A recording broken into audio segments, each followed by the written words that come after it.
ఈడున్నాడు ఈడు. వీడి వల్లే నా బీటెక్ జీవితం సంకనాగిపోయింది. ఎక్కడో 89% అటెండెన్స్ తీసుకొచ్చి 55% పడేశాడు. అయినా కూడా సరిపోలా. అయినా కూడా ఆనందం రాలా ఆడికి.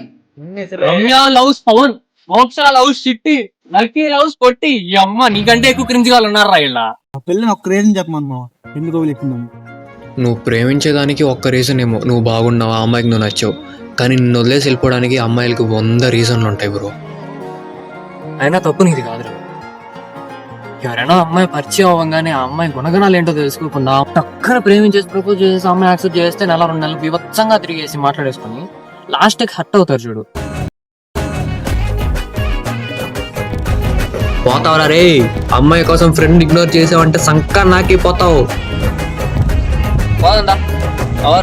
ఇన్స్టాగ్రామ్ లో ముక్కు మొహం తెలియని అమ్మాయి నుంచి రిక్వెస్ట్ వచ్చిన రోజే చెప్పాను నేను నీకు, రే ఇదేదో పెద్ద ఫ్రాడ్ లెక్క ఉంది జాగ్రత్త అని. విన్నావా?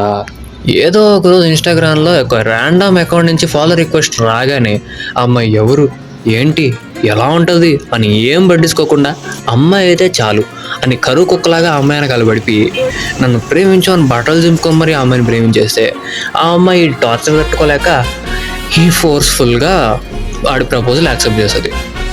ఎత్తదు.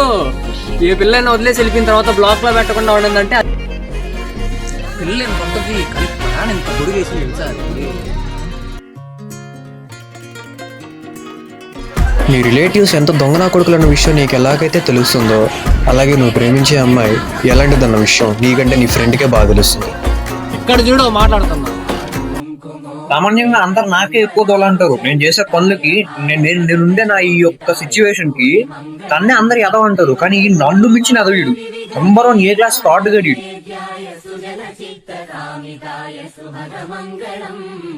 రామదాస మృదుల హృదయ తామరస నివాసాయ స్వామి భద్రగిరివరాయ దివ్యమంగళం.